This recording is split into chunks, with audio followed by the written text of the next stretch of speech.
আসসালামু আলাইকুম, আমি হৃদয়।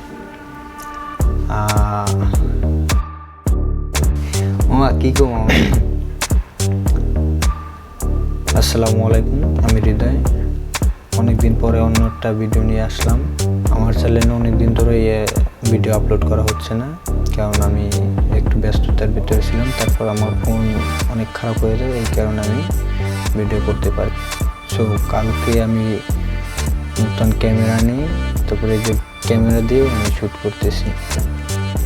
যাই হোক, আমি আমার মতনই কথাবার্তা বলতেছি, কারণ আমি একটু নার্ভাস আছি আর কি। ভিডিওতে কিভাবে কথা বলতে হবে, কিভাবে না বলতে হবে, এগুলো শিখতেছি। এখন পর্যন্ত আর কি অতটা না, এতটুকুই। যাই হোক, আজকে আমার ক্যামেরা আনবক্সিং করব, এটা আর কি পুরো ডিটেলসে আপনাদেরকে দেখাবো।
सब लोग सब्सक्राइब कर दो, फेसबुक पेज पे फॉलो कर दो सब लोग।